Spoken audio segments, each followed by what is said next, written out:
EVM छोड़कर ballot paper पे चुनाव होता है, तो मैं ये मानता हूँ बीजेपी की औकात नहीं है एक नगर सेवक चुन के लाने की। तो उसमें अभी उन्होंने एक वीवीपैट दिखाया था, जो अपन ओढ़ देते हैं तो वीवीपैट दिखता है, तो फिर वीवीपैट की गिनती क्यों ना की जाए उसके साथ साथ, वोटों के साथ साथ। ये लॉलीपॉप है, एक राज्य का लॉलीपॉप दे दिए और 3 राज्य हमने ले लिए। और 2024 में अभी देखना आप कि क्या होता है ईवीएम से, अगर ईवीएम से चुनाव होता है तो। लोगों को रोजगार मिल रहा है जल्दी, वो तो 10 साल से इधर सत्ता में बैठे हैं यार, आज तक के रोजगार नहीं लिया, आज तक के रोजगार नहीं मिला युवाओं को। हमारे किसान भाइयों के मसले अभी तक के हल नहीं हुए, तो ये जो 4-5 दिन जो लेट रिजल्ट आएगा उससे ऐसा कौन सा फर्क गिरने वाला है। यहाँ से भेजा हुआ रॉकेट यहाँ से अपन ऑपरेट कर सकते हैं, तो ईवीएम भी तो ऑपरेट हो सकती है ना, ईवीएम भी हैक हो सकती है। जैसे कि जब से इस देश में ईवीएम आई है तब से तो लोकतंत्र से शायद मेरा भरोसा ही उड़ गया है। देखो, विकसित देश जो है वो हमसे ज्यादा कहीं विकसित है, लेकिन वो बैलेट पेपर से ही चुनाव कराते हैं। क्या कारण हो सकता है फिर? अगर उनका विश्वास ईवीएम मशीन पे है तो फिर वो ईवीएम से क्यों नहीं कराते? मोदी जी अच्छे हैं, मोदी जी काम कर रहे हैं, तो इस देश के प्रधानमंत्री है ना, वो बैलेट पेपर से आके दिखाए, क्या तकलीफ क्या है? ईवीएम से अगर वो काम अच्छे कर रहे हैं, अभी आपने थोड़ी देर पहले बोले कि उनका तो एक कॉन्फिडेंस है कि वो तो आएंगे, तो तकलीफ क्या है? ईवीएम को थोड़ा सा लोगों को एक भरोसा तो हो जाएगा। लेना चाहिए मायावती को भी इंडिया अलायंस में, लेकिन वो इंडिया आघाड़ी है, उन्होंने मायावती को इन्वाइट तो करना चाहिए।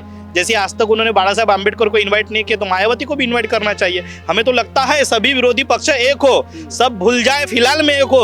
अगर नरेंद्र मोदी को सत्ता से उतारना है तो भारत की सभी पार्टियां, विरोधी पार्टियों ने एक होकर नरेंद्र मोदी को इस सत्ता से उतारना चाहिए, तभी इस देश का भला होगा, जैसे कि इंदिरा गांधी को सबने मिलकर उतारे थे। साथियों, पूरे देश में ईवीएम का विरोध चल रहा है और इस ईवीएम के विरोध को लेकर के लोग क्या सोचते हैं, लोगों की क्या राय है, इसके संदर्भ में हम दीक्षा भूमि के प्रांगण में आए हैं और दीक्षा भूमि के सामने काफ़ी लोगों की भीड़ हमको दिखी, तो हमने सोचा कि इस यहाँ पर एक सर्वे किया जाए, ग्राउंड रिपोर्ट इसके ऊपर बनाई जाए कि लोग ईवीएम के ऊपर क्या सोचते हैं, युवाओं की क्या सोच है ईवीएम को लेकर के। क्योंकि कई विकसित देश है, कई विकसनशील देश है जो ईवीएम को बनाते हैं, लेकिन वो खुद ईवीएम का इस्तेमाल नहीं करते, चाहे फिर वो अमेरिका हो, जापान हो और बड़ी बड़ी जो डेमोक्रेटिक कंट्रियाँ हैं, जो बड़ी बड़ी टेक्नोलॉजी में भी नंबर 1 है, लेकिन वो ईवीएम के संदर्भ में वो चुनाव उससे ईवीएम से नहीं करवाते, वो बैलेट पेपर से ही चुनाव करवाते हैं। लेकिन आज भारत में कई वर्षों से ईवीएम का विरोध हो रहा है, लेकिन उसके बावजूद भी चुनाव आयोग हो या फिर भारत की सरकार हो, इसके खिलाफ या फिर इसके विरोध में कोई सख्त एक्शन नहीं ले रही और इसीलिए जनता जो है सड़कों पर उतर आई है और जनता जो है इसका विरोध कर रही है। पिछले कई महीनों से दिल्ली के जंतर मंतर पे और हमारे नागपुर के संविधान चौक में कई बड़ी रैलियां निकल चुकी है और कई लोगों ने विरोध किया है और इस विरोध का यही मानना है, लोगों का यही मानना है कि ईवीएम से चुनाव न होकर बैलेट पेपर से चुनाव हो, ताकि दूध का दूध और पानी का पानी लोगों के सामने आ सके और सरकार जो है उसमें भी जो चुनाव आयोग जो है उसमें भी बार बार ट्रांसपेरेंसी लाने की कोशिश करे। और इसी संदर्भ में हम जनता से बात करेंगे, लोगों से बात करेंगे कि वो ईवीएम को लेकर के क्या सोचते हैं और बैलेट पेपर की उनकी जो मांग है वो क्यों है।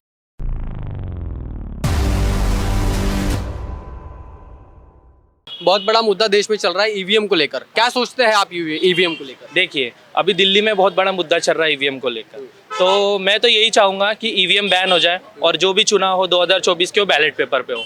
बट ये होगा या नहीं होगा इसका डिसीजन होता तो इससे पहले तो ईवीएम से काफ़ी बार चुनाव हो चुका है और काफ़ी ट्रांसपेरेंसी ईवीएम से बताई जा रही है, आपको उसके ऊपर भरोसा नहीं चुनाव आयोग के ऊपर? कैसा है पता है क्या, ये कुछ ना कुछ एक स्टेट ले लीजिए ईवीएम से, बाकी के सब लोगों को भरोसा हो जाए कि भैया ईवीएम सही है, मतलब 1-2 स्टेट इनको दे देते हैं हम लोग और बाकी 2024 का चुनाव तो बाकी है, वहाँ तो हम खेला कर ही देंगे। मतलब जैसे अभी विधानसभा के चुनाव हुए, 3 राज्यों में बीजेपी आई और एक राज्य में कांग्रेस और एक राज्य में अलग पार्टी का जैसे नतीजे आए, तो इनका ये ऐसा करता है कि 3 राज्य हम अपने पास ले लेते हैं और एक राज्य विरोधी पक्ष को दे देते हैं, तो मतलब ये प्लानिंग चल रही है। ये लॉलीपॉप है, एक राज्य का लॉलीपॉप दे दिए और 3 राज्य हमने ले लिए। और 2024 में अभी देखना आप कि क्या होता है ईवीएम से, अगर ईवीएम से चुनाव होता है तो युवा होने के नाते क्या सोचते हैं आपकी, 2024 में बैलेट पेपर से चुनाव चाहिए या फिर ईवीएम से होना चाहिए? बैलेट पेपर से होने चाहिए। क्या फायदे है बैलेट पेपर से? बैलेट पेपर से जो ट्रांसपेरेंसी है वो ज़्यादा रहती है। ईवीएम में हमारा वोट सिर्फ वो लाइट दबता है, पर हमें ये तो नहीं पता रहता ना कि वहीं पे गया है वोट हमारा। बैलेट पेपर से हमारी ट्रांसपेरेंसी रहती है कि नहीं, मैंने वो सिंबल के सामने डाला है। लेकिन बैलेट पेपर से जब अगर चुनाव होता है तो उसके रिजल्ट में काफ़ी देर लगेगी, काफ़ी समय लगेगा और ईवीएम से जैसा होता है तो कुछ दिनों में ही आंकड़े आ जाते हैं सामने, तो लगने दो ना देर, हमें कोई एतराज़ नहीं है। वैसे भी कौन सा काम फास्ट हो रहा है, लोगों को रोजगार मिल रहा है जल्दी, वो तो 10 साल से इधर सत्ता में बैठे हैं, आज तक के रोजगार नहीं लिया, आज तक के रोजगार नहीं मिला युवाओं को। हमारे किसान भाइयों के मसले अभी तक के हल नहीं हुए, तो ये जो 4-5 दिन जो लेट रिजल्ट आएगा उससे ऐसा कौन सा फर्क गिरने वाला है। तो आपकी पूरी इच्छा है मन से कि ईवीएम से चुनाव ना होकर से चुनाव ना होकर बैलेट पेपर से ही लेने चाहिए। हाँ, देखिए भाई भी कहते हैं कि ईवीएम से चुनाव नहीं होना चाहिए। आप क्या सोचते हैं, आपको क्या लगता है? जैसे कि जब से इस देश में ईवीएम आई है तब से तो लोकतंत्र से शायद मुझे मेरा भरोसा ही उड़ गया है।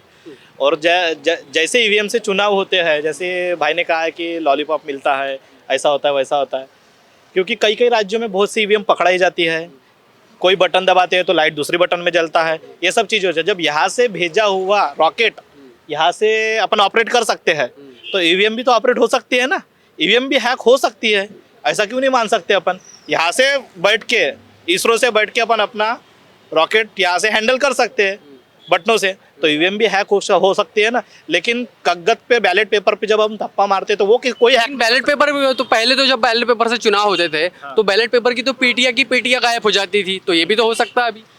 नहीं, ऐसा कैसा हो सकता है? तो फिर वैसा पुलिस प्रशासन ने, वैसा सरकार ने, जैसा ईवीएम के लिए वो करते हैं, ईवीएम की पेटियां गायब हो रही है, तो वो ईवीएम की पेटियां गायब कौन कर रहा है? उन्हीं के लोग कर रहे हैं। ज़्यादातर बीजेपी के सांसद, बीजेपी के एमपी, बीजेपी के एमएलए लोग, बीजेपी से जुड़े हुए, आरएसएस से जुड़े हुए लोगों के तरफ ही ये सब पाया जाता है। और ठीक है, तुम्हें हमारा तो विरोध है, सभी भारत देश में ईवीएम का विरोध चल रहा है, तो उसमें अभी उन्होंने एक वीवीपैट दिखाया था, जो अपन ओढ़ देते हैं तो वीवीपैट दिखता है, तो फिर वीवीपैट की गिनती क्यों ना की जाए उसके साथ साथ, वोटों के साथ साथ। एक ईवीएम के वोटों की गिनती हो रही है तो जो वीवीपैट दिखता है वो कागज निकलता है, तो वो कागज निकल के वो पेटी में डाले करेंगे ना हम, उसकी गिनती। तो ये और ये वोट अगर मैच हो जाएंगे तो हम समझ जाएंगे लोकतंत्र आज भी जिंदा है। अगर वोट मैच नहीं हुआ तो कई जगह वही होता है, फिर वीवीपैट की गिनती। लेकिन ईवीएम को तो देश में कांग्रेस की सरकार ने लाई थी, और कांग्रेस की सरकार इसके ऊपर उसके जो प्रमुख नेता लोग हैं वो कुछ बात नहीं कर रहे हैं, तो क्या सेटिंग नहीं लगती है? ये दोनों की सेटिंग है, एक सांपनाथ है, दूसरा नागनाथ है, एक ही सिक्के के दो पहलू है। कुछ दिन तुम राज करो, कुछ दिन हम राज करते, तीसरी आघाड़ी कोई आने नहीं देते। तीसरी आघाड़ी अगर विरोध करती है तो ये खड़े हो जाते हैं, क्योंकि अभी 10 साल मोदी के हुए हैं, शायद अगली बार आ जाए तो उसके बाद कांग्रेस आ जाए। मतलब ये लोगों को तीसरा पर्याय देते ही नहीं है। अगर तीसरा पर्याय आ जाएगा तो कांग्रेस भी खत्म हो जाएगी, बीजेपी भी खत्म हो सकती है शायद। आज की डेट में बीजेपी वो बोल रही है 400 पार, ऐसे कैसे 400 पार? बाकी लोग मर गए क्या? सिर्फ 10 राज्यों में बीजेपी की सरकार है। मोदी जी का तो कॉन्फिडेंस है, मोदी जी ने तो अच्छा काम किया, इसलिए वो इतने कॉन्फिडेंस से बोल रहे कि 400 पार। अच्छा काम कौन सा किया? युवाओं को रोजगार दिए, बोल रहे थे हर साल 2 करोड़ रोजगार। राम मंदिर बना दिए है, ये तो अच्छा काम नहीं है? राम मंदिर बनाए वो अच्छा काम किया ना उन्होंने, फिर बाबरी मस्जिद साथों साथ क्यों नहीं बनाए? तो दोनों का उद्घाटन साथों साथ करना है। राम मंदिर का उद्घाटन के लिए नरेंद्र मोदी जब गए हैं तो बाबरी मस्जिद का उद्घाटन के लिए नरेंद्र मोदी जाएंगे क्या? ये सवाल है ना। प्रधानमंत्री तो वो हिंदुओं के नहीं है ना, प्रधानमंत्री तो सारे देश के हैं। तो बाबरी मस्जिद का उद्घाटन होगा तो नरेंद्र मोदी वही अयोध्या धाम में जाएंगे क्या? ये मेरा सवाल है। उन्होंने जाना चाहिए ना, उन्होंने भी नमाज अदा करना चाहिए। तो मोदी जी तो बोलते हैं कि हमारे बीजेपी के नेतृत्व में जो इकोनॉमी है भारत की, वो वर्ल्ड में 3rd लार्जेस्ट इकोनॉमी बनेगी, तो ये तो देश का नाम रोशन कर रहे हैं मोदी। तो भूखमरी भी तो वर्ल्ड में बहुत बड़ी होगी ना हमारी भारत की। बोल रहे हैं कि 80 करोड़ लोगों को हम धान्य देंगे। 80 करोड़ लोग मतलब भीख मंगे हो गए क्या, जो उनको फ्री में राशन दे रहे हैं? हमें राशन नहीं चाहिए, हमें रोजगार चाहिए, हम राशन खुद खरीद लेंगे। जो पहले राशन मिलता था उतना ही दो, कोई फ्री में देने की जरूरत नहीं है। राशन दो, शिक्षण दो, स्कूल पढ़ाओ और एजुकेशन का बजट बढ़ाओ। ये सब चीज़ें छोड़ के देवी धर्म के नाम पर वो प्रचार कर रहे हैं। अभी आपने देखा होंगे मोदी सरकार की गारंटी, केंद्र सरकार की गारंटी नहीं लगती क्या आपको?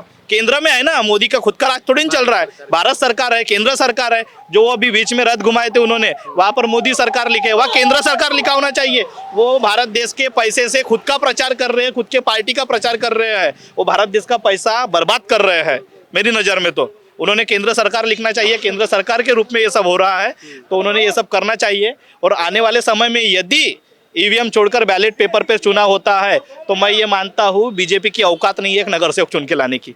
तो ये कॉन्फिडेंस है देश के जनता का कि अगर बैलेट से चुनाव होते तो बीजेपी हार जाएगी? ये कॉन्फिडेंस है, सही में कॉन्फिडेंस है, क्योंकि सिर्फ 10 ही राज्यों में बीजेपी की सरकार है, बाकी साउथ में तो बीजेपी के रास्ते ब्लॉक है, वेस्ट बंगाल में बीजेपी के रास्ते ब्लॉक है। मतलब साउथ सिर्फ उत्तरी भारत में ही बीजेपी है, गिने चुने स्टेट में ही बीजेपी है। ये बस हवा बनाई जा रही है। और हवा कैसी बन रही है? सिर्फ हमारे पैसों से। मोदी सरकार बोल के, केंद्र सरकार नहीं बोल रहे, भारत सरकार नहीं बोल रहे, मोदी सरकार बोल रहे हैं। हमारे पैसों से ही हवा बनाई जा रही है। सिर्फ 10 राज्यों में उनकी सरकार है और अभी महाराष्ट्र में भी उनकी सरकार जाने वाली है, क्योंकि महाविकास आघाड़ी के साथ अभी वंचित बहुजन आघाड़ी भी जुड़ चुकी है।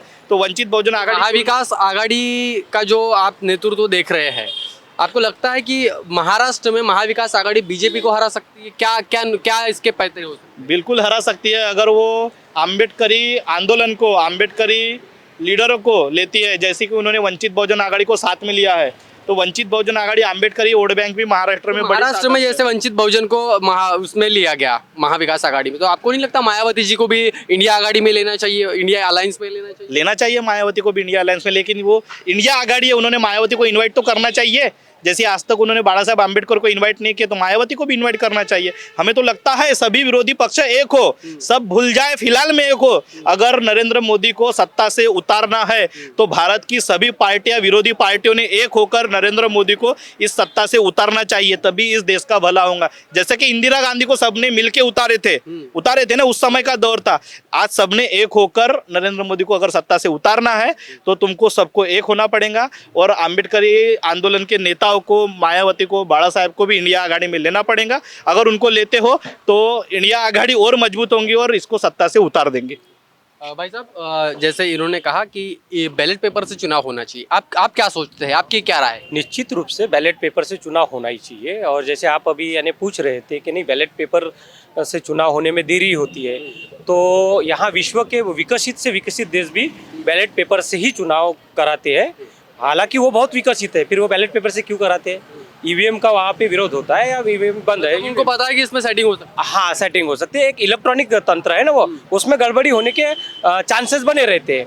और रही बात यानी बहुत सारे यानी लोग उसका विरोध कर रहे हैं। आप देखें कि अभी यानी कुछ चुनाव आयोग भी बोल रहा है और वकीलों का समूह भी तो उनका विरोध कर रहा है, समूचा भारत ही तो विरोध कर रहा है। लेकिन चुनाव आयोग को तो भरोसा है, चुनाव आयोग को तो विरोधी पक्ष के लोग बार बार नोटिस दे रहे हैं, उनसे वक्त मांग रहे हैं कि हमको आप अपनी ईवीएम दे दीजिए, हम सेटिंग करके दिखा रहे हैं। तो चुनाव आयोग तो पूरा कॉन्फिडेंस में है कि इसमें सेटिंग नहीं होती।